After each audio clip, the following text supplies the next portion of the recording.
భారత్లోనూ Gen Z తరహాలో యువత ఒక్కటి అవుతుందా? సమస్యలపై ఉద్యమం చేపట్టనుందా? కశ్మీర్లో పరిణామాలు చూస్తే ఓ రకంగా అవుననే చెప్పాలి. జమ్మూ కశ్మీర్కి తిరిగి రాష్ట్ర హోదా ఇవ్వాలంటూ లోకల్గా ఇక్కడ నిరాహార దీక్షలు చేపట్టారు. అయితే వారిలో ఇద్దరి ఆరోగ్య పరిస్థితి విషమించడంతో యూత్ ఆగ్రహంతో రోడ్లపైకి వచ్చారు. విధ్వంసానికి దిగారు. ఏకంగా బీజేపీ పార్టీ కార్యాలయానికి నిప్పు పెట్టారు. దీంతో కేంద్రం ఇక్కడ ర్యాలీలపై నిషేధం విధించింది. పరిస్థితిని అదుపులో పెట్టేందుకు చర్యలు తీసుకుంది.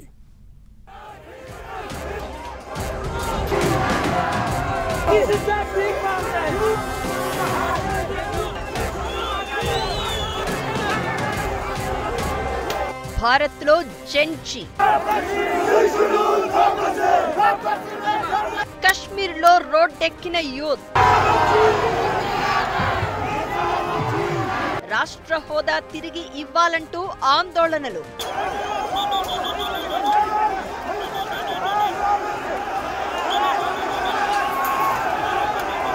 లద్దాఖ్, లేహ్లో రక్తసిక్తమైన ఆందోళన.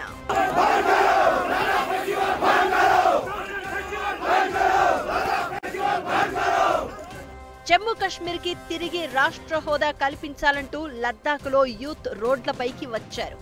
భారీ సంఖ్యలో కలిసి రావడంతో పాటు నినాదాలతో హోరెత్తించారు. దాంతో పాటే సిఆర్పీఎఫ్ వాహనాలను ధ్వంసం చేశారు.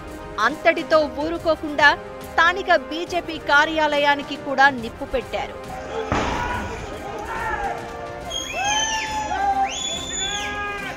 మరోవైపు కశ్మీర్కి రాష్ట్ర హోదా డిమాండ్తో నిరాహార దీక్ష చేపట్టిన సోనం వాంగ్చుక్ తన దీక్షను విరమించారు.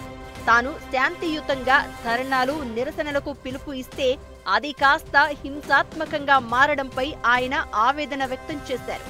గత 35 రోజులుగా దీక్ష చేస్తున్న వారిలో ఇద్దరికి ఆరోగ్యం క్షీణించడంతోనే స్థానికులు ఇలా రోడ్లపైకి వచ్చి తమ ఆగ్రహం వ్యక్తం చేశారని చెప్పారాయన.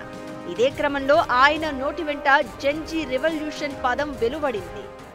इससे पहले मैं आपको ये बताऊं कि कल यहाँ पर जो 35 दिन के अनशन पे बैठे थे उनमें से 2 लोग अस्पताल में उन्हें ले जाना पड़ा, बहुत गंभीर स्थिति में. इससे लोगों में बहुत रोष जागा और आज पूरे लेह में बंद की घोषणा की गई. స్థానికంగా అల్లర్లు, ఘర్షణలు చోటు చేసుకుంటాయనే అప్రమత్తతతో కేంద్రం రంగంలోకి దిగింది. వెంటనే లేహ్ ప్రాంతంలో నిషేధాజ్ఞలు జారీ చేసింది. ఇదే క్రమంలో రీసెంట్ గా ప్రతిపక్ష నేత రాహుల్ గాంధీ భారత్లోనూ జెన్జీ వస్తుందని, ఓట్ల చోరీని అడ్డుకుంటుందని చెప్పిన సంగతి గుర్తు చేసుకుంటున్నారు. సోషల్ మీడియాపై బ్యాన్ విధించడంతో నేపాల్లోని యువత రోడ్లపైకి వచ్చింది. జెన్జీ పేరిట అవినీతి వ్యతిరేక ఉద్యమం చేస్తోన్న వారు నేపాల్ ప్రభుత్వాన్ని మార్చేయగలిగారు. ఇప్పుడు కశ్మీర్లో రాష్ట్ర ప్రతిపత్తి డిమాండ్ కూడా ఇదే బాటలో పయనిస్తుందనే అంచనాలు వెలువడగా పరిస్థితి నివురుగప్పిన నిప్పులా మారింది.